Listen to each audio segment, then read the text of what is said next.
Checkout tracking by the NPD Group brings you a receipt collecting system that gathers data anonymously through technology we created, providing your businesses with answers.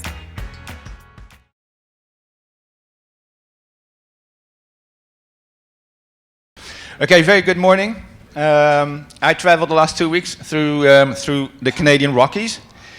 I found out a lot of things, and I also found out from the native Canadians there that once every 10 years the stars are aligned in a certain way that brings good fortune to the people. And every 10 years also there's a meteor rain, and that's tonight, as you know, above San Francisco. So this is a unique day. And every 25 years, I think, all the trends that define the future of digital media and games are aligned and are combined in an overarching trend that we are speaking about today. And it's once in a lifetime happening to see great minds combined on one stage, and that's also happening today.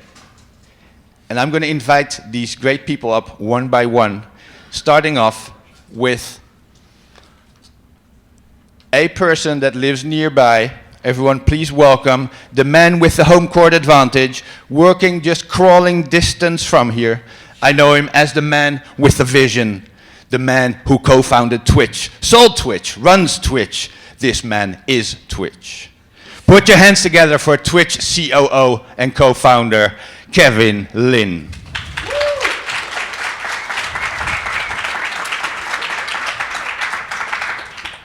Thank you, Peter, for the very hyperbolic introduction. My name is Kevin Lin. I'm the Chief Operating Officer of Twitch. Twitch, for those of you who don't know, is a social video platform for gamers. What does that mean? It basically is a place where gamers come to hang out online and engage with each other and engage with broadcasters. So it's a new form of entertainment, somewhat democratized, as they say, where anybody can become a streamer. It's free to do, and for those that do rise to the top, can become partners and earn money, earn a living from streaming. And we're working very closely with game companies in terms of how to engage with that set of broadcasters and with that audience in new, interesting ways. We reach 100 million uniques per month across the globe. And one other interesting stat is the engagement rate. It's about 2 hours per day. So folks that come to the site watch on average 2 hours per day. So it's encroaching on the amount of time spent on traditional entertainment, which is really fun. Thanks, Kevin. I forgot to put your slide up with the strict 1 minute countdown there, but I think you did a very good job even with that. Okay, guys, next on stage is another living legend. This man has founded more companies than most of us have had continental breakfast. He was in the news yesterday, and he will be in the news tomorrow. This is Mr. Super Nice from the company Super Evil. Please welcome Kevin Segerstrale, that's Swedish, Kristian Segerstrale, Executive Director, Super Evil Megacorp. All right. Thank you. I was wondering who that was, Kevin. Now that begins to make sense. I'm also calling you all Kevin today. Great. Yeah, so I'm Kristian, Chief Operating Officer and Executive Director at Super Evil Megacorp. We are creators of a touchscreen MOBA, if you like, a multiplayer online battle arena perfected for touch called Vainglory.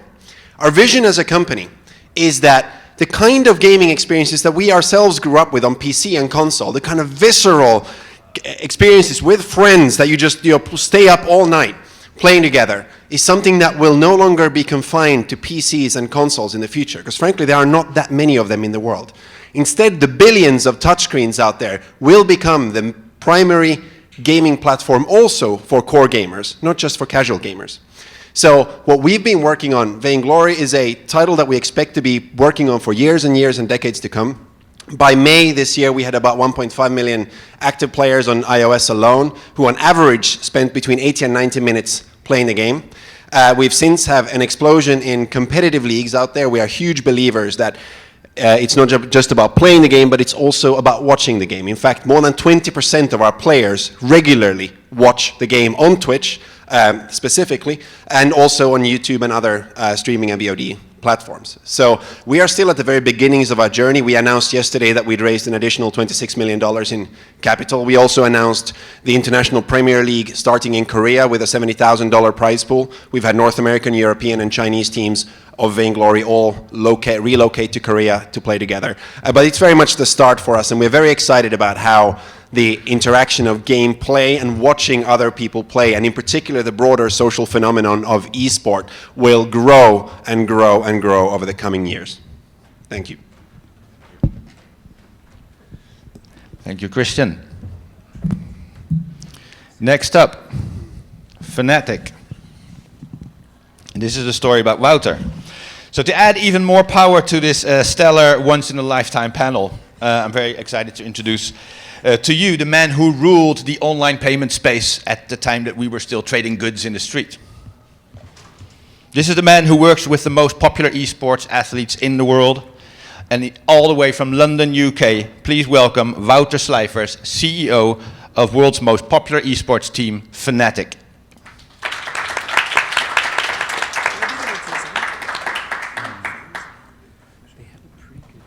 Thank you, Peter, and thank you for having me here. Indeed, my name is Wouter. I'm the CEO of Fnatic, and Fnatic is one of the world's leading, largest, and most successful esports organization since it started in 2004. And in 2004, we were still playing Quake, Doom, Painkiller. Today, Fnatic is a business of close to 100 persons, and we have 6 professional teams competing in titles as League of Legends. We have Counter-Strike, Dota 2, Smite, Heroes of the Storm, and Battlefield 4. Each team is competing at the very highest level in each of the respective title. And some of our teams are actually considered to be #1 competitive team in a title. If you look at our audience, we've over 2 million Facebook fans, and we estimate that through our social media channels, we have close to 6 million engaged fans and followers worldwide. If you look at that, that is more than most of the UK Premier League soccer teams. So that's where we are today. As for myself, I have a background in engineering and particular marketing. And I've worked in industries as also market research, by the way, and financial industry and payments indeed. And people ask me sometimes, like, how did you end up in esports? And I can only say that I've been lucky and also very fortunate to be in an industry which I believe is actually disrupting or even revolutionizing sports as we know it, as a competitive activity, and as well as a spectator activity. And it's Fnatic's ambition to become the lifestyle brand in esports. And that is a very big ambition, but we know already from our current success that there are 2 key things which are instrumental to our success and to help us to achieve the ambition to become the lifestyle brand in esports. And 1 is winning teams, and 2 is content, and that's what we're going to talk about also today. Thank you. Thanks, Wouter. Okay, and regarding ESL would have been here normally if Craig didn't have it in his agenda 1 month later. He was planning to fly over the 11th of September, which is a bit of an awkward date. But so he's not here, but I think we can perfectly do without him today, that is. And okay, people, now really get ready, because coming on stage now is a true celebrity. He flew in from LA this morning very early in style and will fly back tonight. He's our panel topic in the flesh. He is the real thing. He is the consumer gun producer. He has more fans than the San Francisco Giants. His YouTube videos have more viewers than most countries have people. Please give him a huge applause. Patrick, president of Game Theorist, Inc.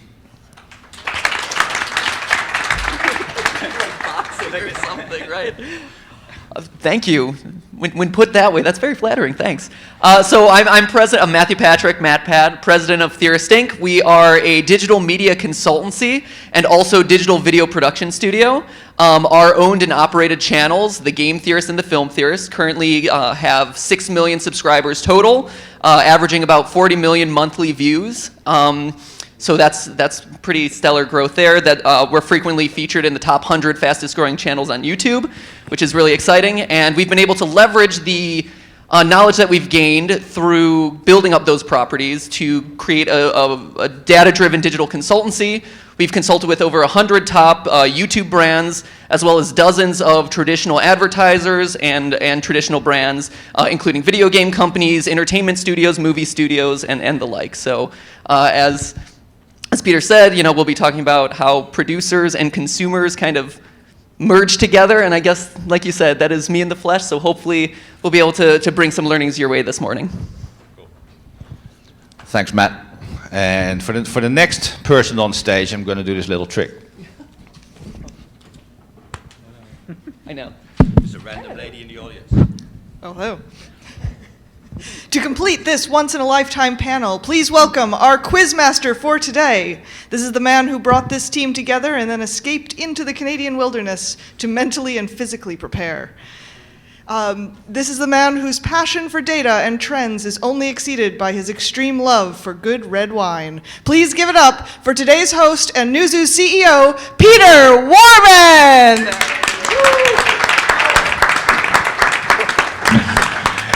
Great. Oh, that felt really, really good.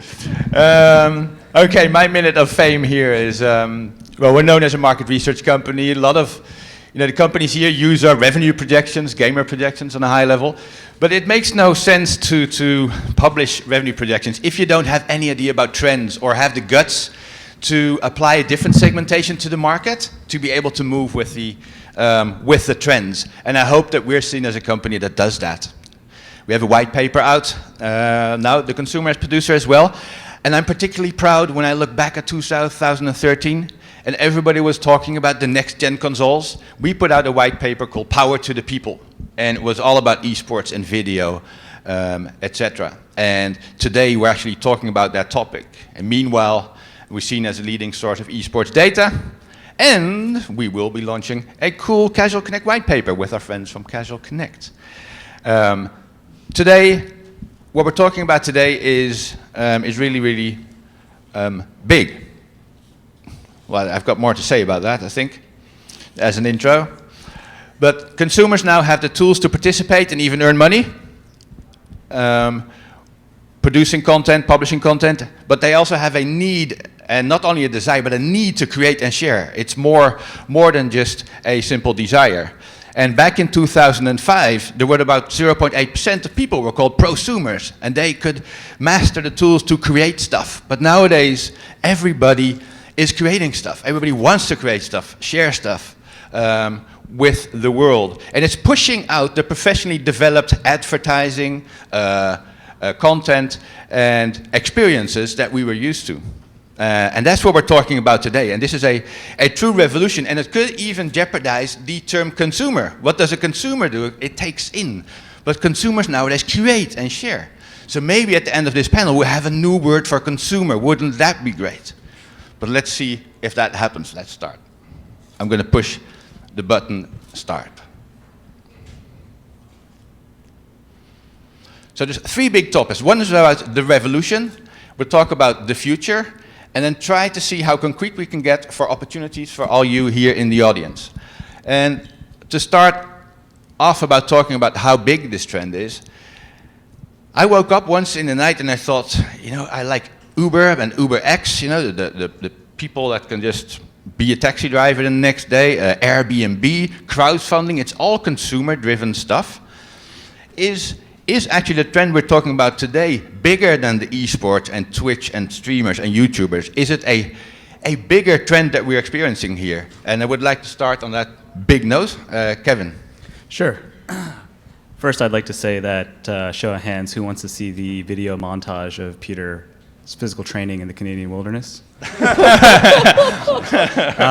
So yeah, no, I think it's hard to compare the two. I mean, at the core, they're similar in the sense that they unlock sort of market potential, latent market potential for producers, so to speak, drivers, condo and homeowners, and so on. But this world is quite different because you have to have a skill, so to speak. I mean, a lot of people drive. It doesn't take a special skill to really drive. Of course, the better you know the city you drive in, the more successful you'll be as an Uber driver or a Lyft driver.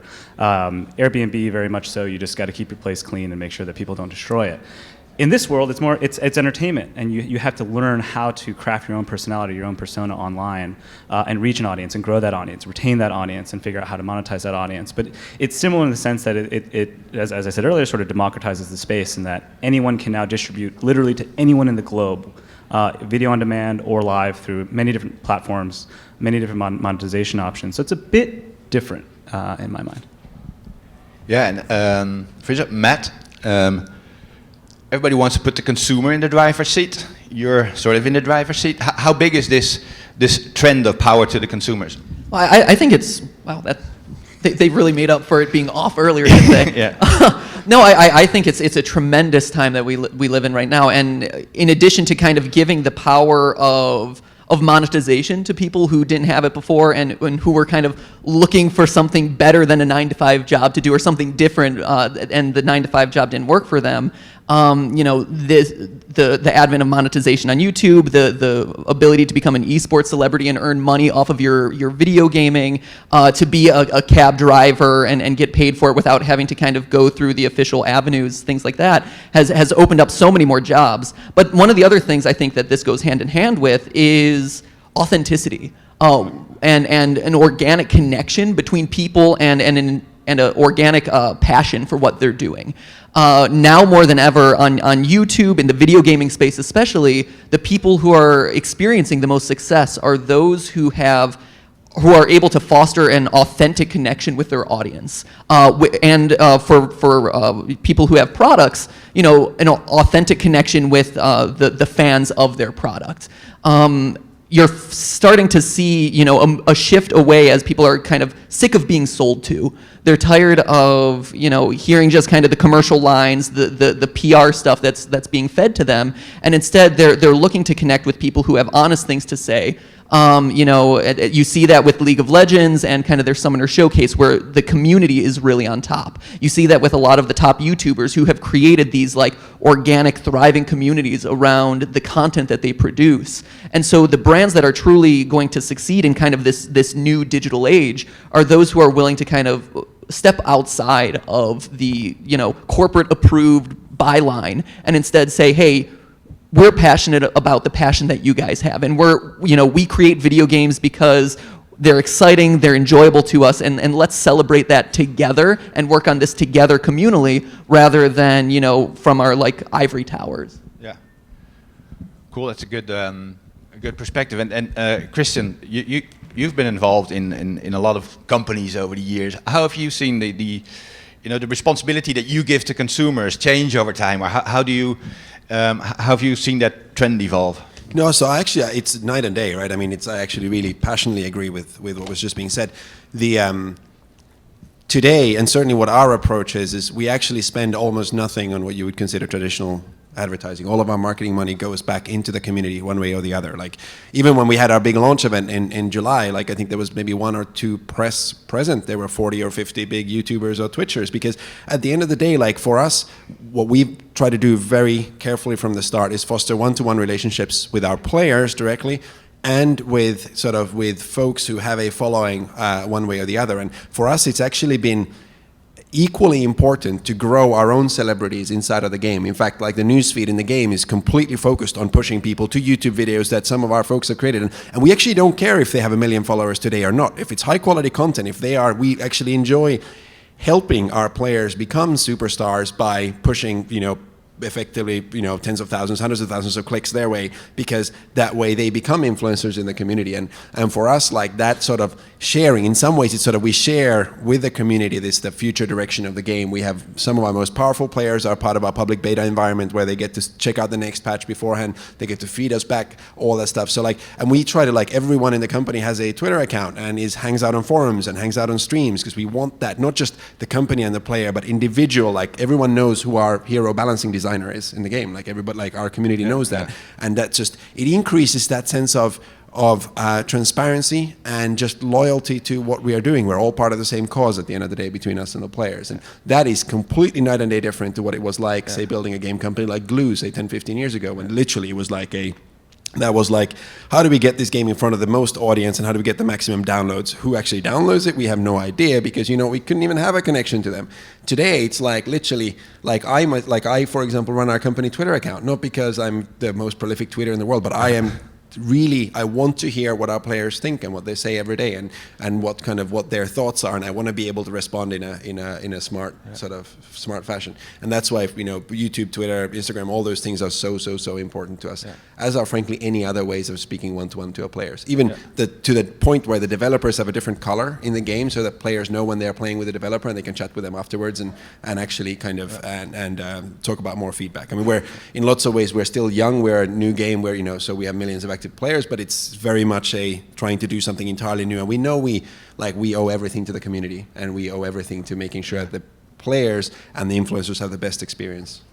I feel in the past people would say we will involve consumers in the development of our game, but in practice it didn't really mean anything. But now I saw that people were using Twitch to stream to people and have conversations with consumers about their concept development of a game. That's a completely new. And actually, to give you a sense, just on Twitch alone, so we grew from February to May. We grew from about 500,000 Twitch views to 1.5 million Twitch views, and that was before we even launched Android in July. So it's those numbers are actually primary metrics for us. Some other companies might think that it's units sold or something like that. For us, it is how many people do not just play the game, but also watch it or engage with YouTube videos or other things, because that means that they are part of the community. They aren't just a player. Yeah, and Wouter, how do you see the power? How much power do you give to the consumers? For us, also the consumer, if you look at us, Fnatic as an esports organization, we don't really produce anything. I mean, I have to explain sometimes people that no, we're not building games, we're only playing them. But of course, Fnatic, as Kristian said, is part of our brand identity, comes forth to a very large extent from our community, what they say about this.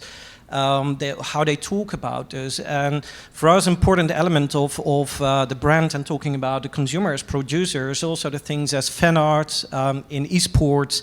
There's you have the so-called cosplayers, people that dress up as a Fnatic fantasy figure or a game figure, and all of that is something that is part of who we are as Fnatic. And builds our brand identity worldwide. So it's something we're very conscious of, that we're obviously happy it's happening, that we want to leave to the community, and as Kristian also mentioned, to actually foster that and give things back to the community, so it evolves over time. And for that part, we give a part of our brand identity, who we are, to our consumers, rather than us trying to define all the time, what we have to do. Kristian. Yeah, I'll just add a 10-second anecdote to that. So one example of this is for example, one of our players decided to, who's a supremely good artist, decided to create some t-shirts with sort of fan art from the game. Now 10 years ago, the first thought might have been, hey, they are infringing on our IP, let's shut this down. Today, we order a bunch of them into the office, we wear them and put them in our weekly live streams to our players and say this is awesome, and we retweet it. So that sort of sense of sharing the creation with the community has been really important for us. Yeah. From a company perspective, let's be honest, when you started the company, did you plan to give consumers a lot of power? Kevin, did you plan to sort of move with the consumers and just provide a platform, or? Yeah, in really? a sense, yes. I mean, Okay. we started the company as a 24/7 reality show, which in retrospect was a terrible idea. We had no experience producing shows. Justin was bold enough to think that people would want to watch him and find him interesting 24 hours a day. Turns out that wasn't true for the better of the company. And 3 years later, we sort of figured out, well, okay, we built this great platform. Let's dig into the community. What are people producing? What's growing? And what do we care about? Most importantly, what can we really get behind? So we, Emmett and I and Jacob as gamers said, look, we really like watching StarCraft 2 beta videos right now, and we were obsessed with it. We were watching tons of videos on YouTube, and we were realizing a lot of these guys were starting to stream, but not on Justin TV. And so we said, well, let's figure out what we need to build here. So what we did was reach out to YouTube content creators, reach out to folks that were streaming on other platforms, and said, what do we need to build for you? And sure enough, they told us all the right things. They are not only the consumer, they're the fan, they're the producer. They can tell you what you should build around your platform, just as Kristian's experience around the game. Having that direct connection with the community and your consumers is incredibly important, not only as a video platform, obviously, but also as game companies, to really get what they want, to really be able to style the site, build the platform, build the tools they need to become successful content creators, and we still take that approach today, right? We have a whole team whose job it is just to talk to our top content creators constantly, communicate that feedback back to the product team so we know what to build. So I think you give them a lot of power, and so far they wield it very responsibly. Cool. I'm gonna look up that content if I can still find it. Just a reality show.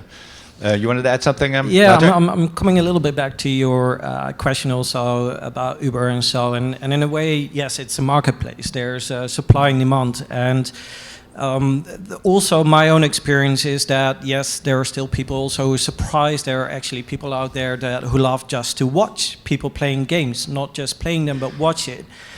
And if you look at it, there's an amazing amount of demand for gameplay footage, and so much that we're not able to supply it for us as Fnatic, as an organization, or others who maybe produce the content. So there's an amazing space for indeed consumers to supply that amazing demand, and I think that's part of the growth here that we're seeing. Just because we still don't realize how much demand there is for gameplay footage for people to watch. Yeah. And Matt, before we dive a little bit into more esports depth, when was the moment, because you just presented yourself with all these companies, you sounded like a real corporate guy, but I guess you started out, I guess that's the result. It's not like you thought, I want to have this company, I'm going to post YouTube. What was the moment how did you start, and what was the moment when you thought, hey, this can become a business for me? I mean, there has to come a point when you reach a certain scale that you have to decide either I'm going to try and build this out into everything that it could potentially be, or I'm just going to be content doing this as a hobby and doing it kind of on the sidelines as a nice extra source of income in my free time. And I think one of the ways that I've approached YouTube and just kind of the digital landscape differently than a lot of other content creators is, I have a science background, and so I approach these platforms in a very data-driven way. And so I run my YouTube channel. I started off by running my YouTube channel in a very experimental manner, where I was running A/B tests on, what amount of clicks or what color of annotation will drive the most number of clicks, how many arrows in the description will drive more people to click the link at the end. Trying to basically reverse hack the YouTube algorithm in order to figure out how can I get more views, more subscribers to my content. Our videos typically take around 100 hours to produce because they're very thoroughly researched. They all happen in post-production. It's not just streams of gameplay, it is actual highly produced content. And so it behooved me to really make sure that I was getting every last view out of every hour that I was putting in. Yeah. And then as I became more familiar with the space, I realized that there was very much a knowledge gap.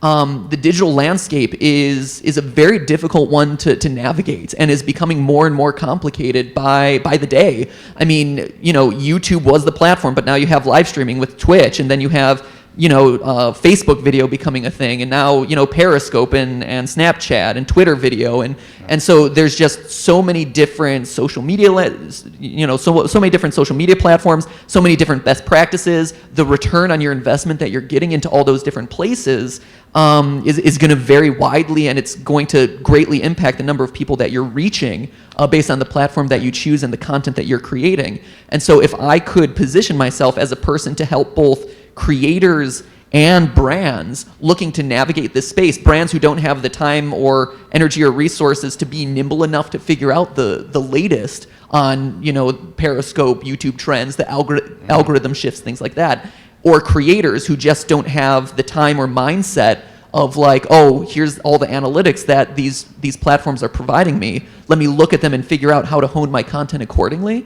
That's where I was able to kind of carve out my niche and say, hey, I can be the expert who can help lessen that learning curve and help you really make the most out of the platforms you're using. Because at the end of the day, it's all, to your question, at the end of the day, it's all born out of a belief that this is the way of the future. That Twitch streaming is, and that live streaming in general is kind of the next version of TV, and that YouTube video on demand and Netflix and all the other VOD services are the way that we are going to be engaging in content from now and into the future. And so, if I can help people navigate kind of this new landscape as it is shaping and create better content to better meet that audience demand, at the end of the day, we all win. Because, like everyone's saying, by listening to we are all at the whim of our consumer. Whether it be a viewer, whether it be a streamer, whether it be a content creator, or just a person looking to buy your game, we are if we are producing a good product for them, then we will have a successful business. So it behooves us to listen to them, to listen to the data, to listen to their live feedback, and to respond accordingly. Yeah. Okay. You sound. You're more a producer than a consumer at this moment. But yeah. I wanted to show you two very brief movies on esports, and one is that Matt made that I'm very, very jealous of, and later on we'll show something cool, Vainglory. One moment, I'll just get it up.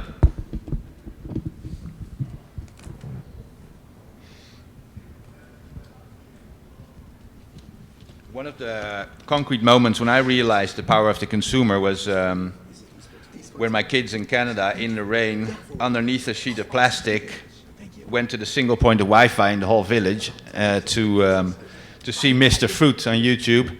And my daughter has this local Dutch YouTuber that she watches. She's very much into fashion, but she bought a shirt of him, and it's black with his ugly red logo, but she wears it with pride. It looks like crap. But they went into the rain and crawled under a sheet of plastic just to watch their YouTube videos.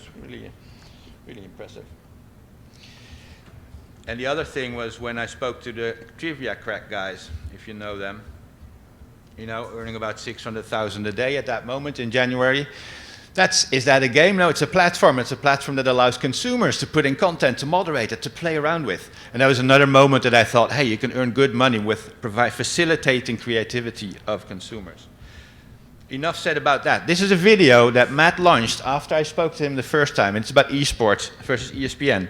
We're not watching the whole thing. That'll take up the entire rest of the panel. No, I'm just going to do it very briefly, and then I'll say why. Change off of the three. There's the hit ahead, but it's deflected. J.R. Smith keeps it for the Cavs. Blake Griffin was supposed to be there under the basket for the Clips, but he's off jungling in the third row. This is a weird sport.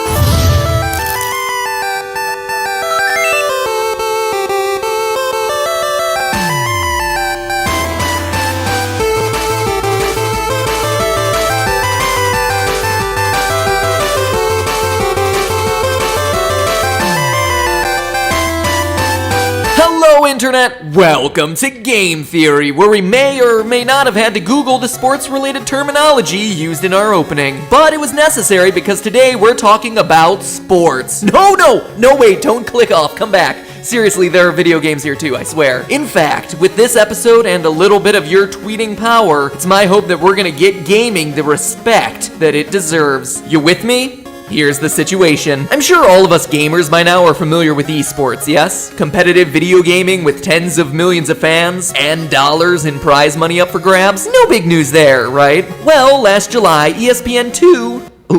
Puberty. Well, last July, ESPN2 ran a half-hour preview for the Dota 2 International Tournament and then aired the full event on ESPN3. And boy, howdy, Twitter lit up with a violent backlash against the appearance of esports on ESPN. Belittling comments like, "Why are these kids playing video games on ESPN2?" appeared along with criticism for the network like, "ESPN2 is seriously airing an online gaming competition?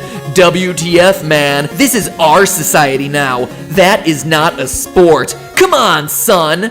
Okay, not a super surprising response, but good on ESPN to take the first steps in recognizing the legitimacy of gaming as a sport, right? Well, maybe. A piece in The New Yorker from later that year inflamed the situation when John Skipper, president of ESPN, went on record to say that he still doesn't believe gaming is a sport, citing his preference for focusing on quote-unquote real sports. The article was picked up all over traditional and online news media outlets from USA Today to IGN. There's certainly been plenty of debate about it, but there hasn't been any media outlet or personality who's come back with a cogent argument for why John Skipper's way of thinking is, to put it lightly, vastly outdated. This is where you guys come in. Tweet this video at both ESPN and John Skipper. Oh, wait, he doesn't have a Twitter. Like I said, a little behind the times. Anyway, John Skipper and ESPN viewing audience, if you ever foray into the deep reaches of the internet far enough to make it to the YouTubes, it's more than just a wasteland of cat videos. This episode is dedicated to you. But loyal theorists and regular gamers, you should probably stick around too. I think some of this stuff is really gonna start to surprise you. First, let's get real here and look at the programming ESPN also. And it continues for 19 minutes, and it starts to talk about ESPN putting Scrabble and with the cup stacking and stuff, treating that as a real sport. But it goes on for 19 minutes, and this guy had within his first 3 days 1.3 million viewers. And you know, we put out free white papers on esports, tried to get the same message in there, and then we get to 3,500 downloads. We got you're looking for a job? I'm looking for writers desperately, so... Okay, just a brief Fnatic is one of the world's biggest and most successful esports atmosphere. Esports organizations worldwide. We have close to 35 professional gamers that compete at the highest level in their respective games. That's what this is all about. I'm fanatical about what I do, I'm fanatical about this sport, I'm fanatical about the game I play. Important for us also is that we're building a brand, a recognizable brand worldwide with which our fans and our viewers can engage with. We all share the same passion, so no matter where actually people are a pro gamer or are working in the business, they want to be the best at what we do. We live for the game, and for us it's all about winning. Fnatic have an uncontested nexus, and they will finally win the spring split. Ladies and gentlemen, your ESL 1 Untitled champions are Fnatic! And Fnatic will become the first team in LCS history to do it! The perfect split, 18-0! The perfect split, 18-0, man, that's big news. That's really big. There's a little bit about future and opportunities and related to esports. Can I intro the video from the Vainglory video? Yes, you'll show it right away, that's cool. If you can. Yeah, intro it. Yeah, so we did the first international invitationals for Vainglory last month. I mean, total prize pool $30,000. Not exactly the Dota internationals just yet, but it is, you know, where the prize pool was what, $18 million or something like that. But it's actually, so what's important to us is ultimately our dream is to build what hopefully over time could become the world's first truly mass market esport. Not just by actually thinking about how do we approach the gameplay. Obviously the platform is in some ways more casual. By being on a touchscreen, it's more easier to identify with the player perhaps, but also the game design and the sort of meta design of the game of being a little bit faster paced, perhaps with still the same strategic depth, making it a little bit more perhaps interesting to watch, but some really important aspects of the esports design itself. Things like taking players out of booths where players are kind of sort of hunched up behind a PC and instead putting them straight in front of the audience in a way that makes it look more like a game show where you see the faces of the players in a bigger way. Also by freeing up the camera in the game so you can watch the action from any angle, so the producers can create really interesting slow motion rotational shots and other things that make it more fun for audiences. As well as thinking a lot about how do we kind of make the game more understandable for people who kind of, so that you could watch it for fun even if you don't play. So we haven't, it's very much a step 0.1 in our journey, but it's been really fun to work with one of the most advanced esports organizations in the world, OGN in Korea, to create the first tournament, which is being broadcast on live primetime TV in Korea, as well as now viewed by millions online around the world, which should be really fun. So with that, there you go. I know for a fact that mobile esports becomes really big in Asia.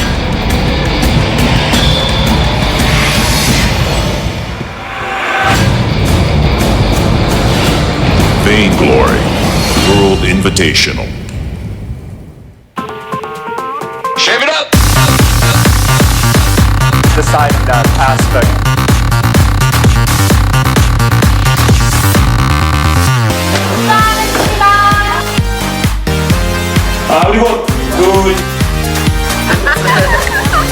This is a knife. 폴롤이 자체가 한국에서 이게 좀 시작이나 다름이 없잖아요. 그래서 어느 지역이 가장 센 지역인가 익혀보는 게 가장 재미있지 않을까 싶어요. 베이글로리 월드 인비테이셔널을 시작하겠습니다.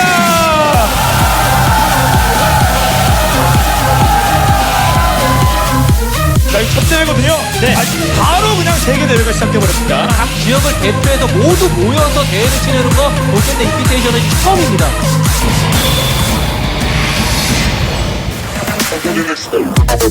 막타! 한 번! 잡았어요.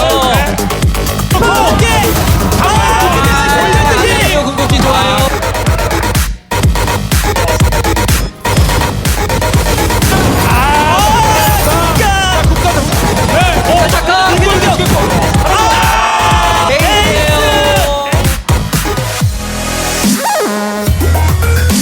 퀸이 맞았어요. 와, 퀸 장난 아닌데 포트리스. 이거 막이야.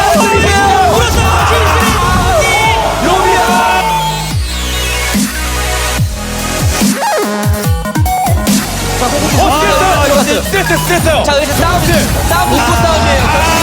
우지아가 버티나요? 올드스쿨 전사.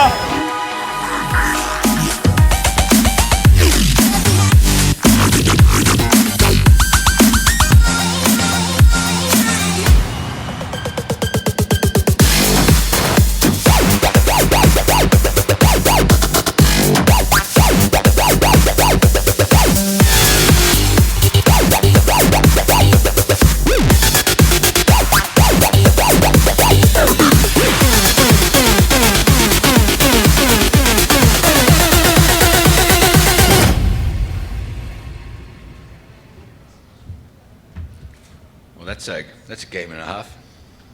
Cool. My son's trying it out, by the way, Vainglory. Okay, we have we don't have a lot of time. I want to talk a little bit about future and opportunities before we have time for one or two questions from the audience. Kevin, I remember in March we spent an hour together in the sauna. No, at your office. Talking about the future, and one of the things we ended talking about is the role of the viewers. We know from our data that people watching esports, it's almost half of the people don't play those franchises. They just like that game. It's people like me. I don't have time to really become a League of Legends star, but I love to watch.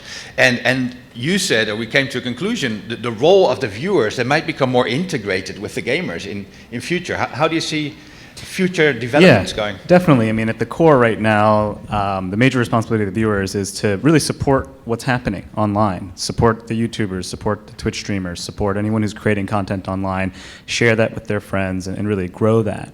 But I think that relationship between the viewer and the businesses involved in the space does evolve significantly over time. Show of hands, how many people are familiar with Twitch Plays Pokemon? Okay, so that concept of an audience playing a game together is really fascinating, that they could actually play a single-player game together. Now, that game obviously wasn't designed for that. I think what's starting to happen, the trend you're seeing with games like Upsilon Circuit and Choice Chamber are bringing that audience interactivity, allowing the audience to actually affect the gameplay or even play the games together.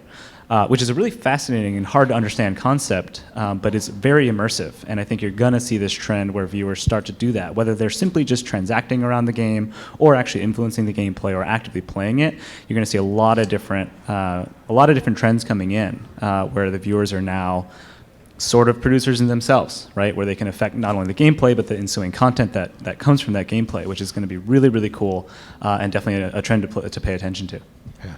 And, one of the other things that I just piggyback off of this is, game developers are creating lifestyle brands in a space that you would never imagine, like, oh, I created the next Super Mario Brothers, but what you have done is in essence created a lifestyle brand.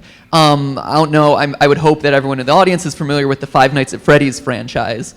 If you're not, you should look it up immediately. But it's this game that went super viral within the last year. There have been 4 installments over the course of the last couple months, and basically it has made and broken like whole channels, millions upon millions of views. Like it's this tremendous viral success, and within my audience, it is the most requested video to date, and within months, it became like my top 3 videos ever watched. But the reason I bring it up is during a recent fan meetup, I asked how many people wanted to see my next video, and every single hand was raised. Then I asked how many people had actually played the game, and only about a third to a fourth of them had actually played the game, because they were just engaging in the content, just watching the Let's Plays, just doing fan art, buying the merchandise, but not actually playing the game. And if you go into the YouTube comment section or just kind of the forums on DeviantArt or any of the fan communities, you instantly see there is a very clear perception of what a Five Nights at Freddy's gamer is. There's a certain mentality, there's a certain like lingo attached to that. And so what you've done in essence, you know, yes, you've created a game, but you've created a brand around it that people are latching onto and defining as a part of their core personality. And I think that that's a huge shift in the way things have been done before. It used to be a product was just released meant to be consumed, but now you've created kind of a culture around it and a community around it. Yeah, and it used to be something you had to wait for 30 years to build up a brand like that, and now people have the tools and the videos that you could quadruple your audience in maybe the first year after your development, and developers can think about how they can take that into account. Yeah, I think that's very interesting. And last word to Wouter. How do you see, you know, the video and game, the content converge and the future with consumers in your space? The truth is, I wouldn't know, because if you look at esports, I think it already had many surprises.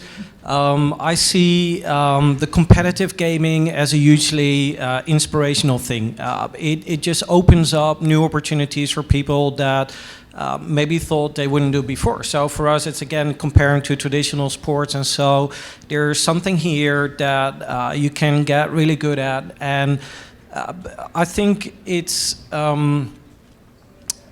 the best way to describe it, yes, it's converging indeed. What this topic is about people who play the game, but also experience the whole game, about creating themselves. It's again the fan art, etc., and expressing indeed what they feel about it, about either the game or the esports team itself. I think it's more of a question about what technology will be there. You know, there's of course take vainglory in terms of how these games can be played on tablet. There are discussions or things coming up on virtual reality and so. And so again, truth is that it's an organic thing. It grew out by the people. We're very closely watching it. We hope to be a trendsetter, but I can honestly not predict what we'll be talking about in 5 years. No, you have to be agile to move with it. We have a couple more. We have 3 more minutes. Kristian, you have some final thoughts before we give it? I was just going to add 2 quick thoughts. One, I don't think anyone can ever manufacture an esport. It's an earned status. Like if a game gets interesting enough for people to play competitively, becomes an esport. But another thing I actually read the other day, which is really intriguing, was the evolution of, say, American football in this country. I'm a foreigner. I moved here about 3 years ago, and to me it's like pervasive. It is equivalent to the great American dream and to be an American. And as it turns out, as all of you guys will know, it actually was nowhere in the 1960s, and it's actually been created, if you like, as in it's grown, but also been supported by great league structures and great media from there. Today, with the internet, we can grow these types of things much quicker, and I think that's what you're seeing with the current very rapid growth of the esports ecosystem. Yeah. Cool. One thing about Twitch, a lot of developers, we contact us about this trend, and they say, what can I do to benefit from this? And the only idea that they have is, I will integrate Twitch, in my game, and then it will happen. I will ride this trend. But it's a lot bigger than that, and I think this panel has shown that, and would like to give it to brief 2 questions, Q&A. Panel, do you have a question for the audience? That's a surprising move, What are you guys isn't it? doing today? Okay, audience, we are indeed pressed for time. So, does anyone have a question for the panel?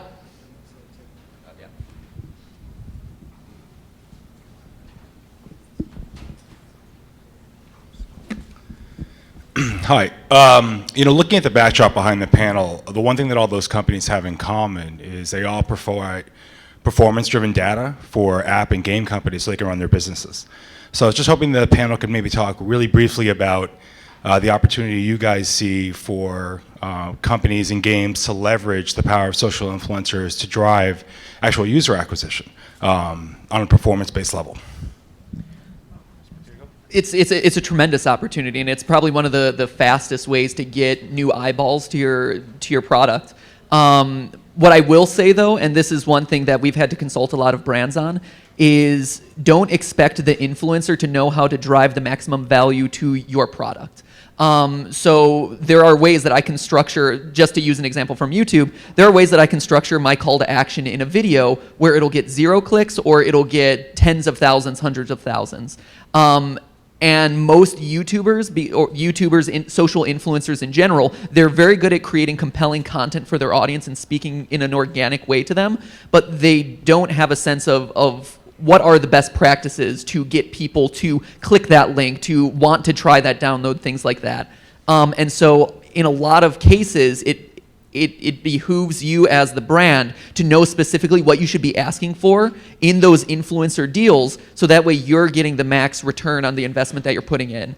So that's just kind of, you have to be the expert in the space, and then just kind of leverage the social power of that influencer to really get their audience to drive to your product. But it is a tremendous opportunity, and you know, speaking from personal experience and, you know, people I work with regularly, you know, it can drive literally tens to hundreds of thousands of new users, and as data become, you know, the really smart ones do have a very clear sense of what is the data, how many people are we driving, what is the conversion rate, and you see kind of like the funnel of how many people click the link, how many people download the app, how many people are actually a regular user of that product. Yeah, and just to follow on that really quickly, there is, as Matt's sort of alluding to, there's just as much art as there is to science. But on the science side, putting my business development hat on very temporarily, we have this great set of APIs called Twitch Connect that allows you to essentially, if you integrate it, track a viewer all the way back into the game. So you can say, okay, let's activate through this influencer or through this esports program or through this in-house content, and you can actually track how many folks are returning back to the game. You can develop reward systems around that. Eventually you can sell things to these people. So that's sort of our goal, is to drive, you know, a very data-driven approach, or to support a very data-driven approach to content creation around video games. I think we got one more question in us. Yes or no question? Yes or no question. Down the front. I just sort of wanted a gut check from everybody on that notion of you're going to have more spectators than players. You know, like, is that already happening in a big way, or is it going to happen in the future, or, you know? I think it happens when the game itself becomes, or when games themselves become understandable enough that that is a potential. Like, everyone's bounced a basketball a couple of times, so when you watch basketball, by the end of one game, you will understand how that is played. If we can create games and esports experiences where by the end of one game you feel like, I get it, I now know how to cheer in the next game, I think we will get there. You already do, and I don't think that's necessarily a bad thing or something that you should be scared of. I mean, look at basketball. People engage in basketball in any number of ways. There are people who do want to pursue it professionally. There are people who play pickup games. There are people who just enjoy watching and engaging as a fan. And I think you're starting to see that happen in the esports scene, but just in gaming in general. You know, the Five Nights at Freddy's example is a really good one, where, you know, a small subset of people had actually played it, but a huge number of people are engaging with videos, are talking about it, are promoting it to their friends, asking their friends if they've seen it, and then also, you know, buying merchandise and kind of some of those other ancillary products. So I think it already exists, and I don't think there's really a good way to necessarily change it. You can definitely increase users, but that being said, there are ways to monetize people who aren't playing your games. Okay, guys, I want to close this off. So this evening, when you're enjoying the meteor storm that happens once in every 10 years, please think of things that happen once in a lifetime, and that's today. Think about this trend as big as possible. Apply that to your business, and I think wonders will happen. And I do believe the audience of our industry is going to accelerate in growth because of the viewership. There will be a lot more viewers than gamers, and these viewers will want to create themselves as well. I want to thank this stellar panel here today. Could you please put your hands together for Kevin, Kristian, Wouter, and Matt. Thank you very much, and enjoy the next speaker.